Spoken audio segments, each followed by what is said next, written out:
RTI Live News. Ask for right. నమస్తే RTI live news కి స్వాగతం. మహిళల పట్ల కేటీఆర్ వ్యవహార శైలి సరిగ్గా లేదని, మహిళలను దూషిస్తూ అసభ్య పదజాలంతో మాట్లాడడం తప్పని మంత్రి కొండా సురేఖ అన్నారు. రేవంత్ రెడ్డి కార్యకర్త నుండి ముఖ్యమంత్రి వరకు స్వతహాగా ఎదిగారని, మీలాగా వారసత్వం నుండి పొందిన పదవిని అనుభవించట్లేదన్నారు.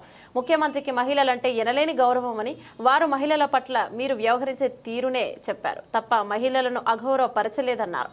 మహిళలను అవమానించపరిచే విధంగా అందరి ముందు మాట్లాడిన కేటీఆర్ ట్విట్టర్లో సారీ అనడం రాయడం సరికాదని, తెలంగాణ ఆడబిడ్డలకు బహిరంగ క్షమాపణ చెప్పాలని మంత్రి కొండా సురేఖ అన్నారు.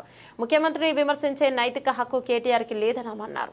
మరి రేవంత్ రెడ్డి గారు అవమానించారు అని అంటారు. ఆయన అక్కలు అని గౌరవంగా మాట్లాడారు కానీ నీలాగా రికార్డ్ డాన్స్లు వేసుకోమనో లేకపోతే బ్రేక్ డాన్స్లు వేసుకోమనో మాట్లాడలేదు. జరిగిన వాస్తవాన్ని ఆయన చెప్పడం జరిగింది తప్పితే ఏదో ఊహాభరితమైనటువంటి ఒక మాటను ఆ రోజు రేవంత్ రెడ్డి గారు మాట్లాడలేదు.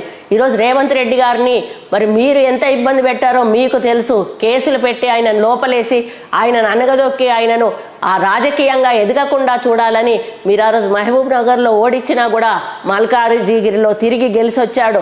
మళ్ళీ ఎన్నికల్లో ఆయన మరి మొత్తం స్టేట్ అంతా కూడా తిరిగి కాంగ్రెస్ పార్టీకి ఊతమిచ్చి ఈరోజు కాంగ్రెస్ పార్టీని ఒంటి చేత్తో అధికారంలోకి తీసుకొచ్చారు. రాహుల్ గాంధీ, ప్రియాంక గాంధీ, సోనియా గాంధీ గారి నాయకత్వంలో అనేది నువ్వు మర్చిపోతా ఉన్నావు.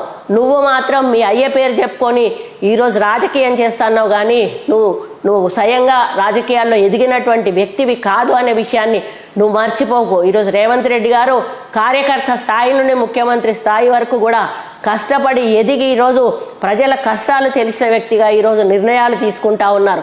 అటువంటి రేవంత్ రెడ్డి గారి గురించి విమర్శించే నైతిక హక్కు నీకు లేదు అని చెప్పి సందర్భంగా నేను తెలియజేస్తా ఉన్నాను.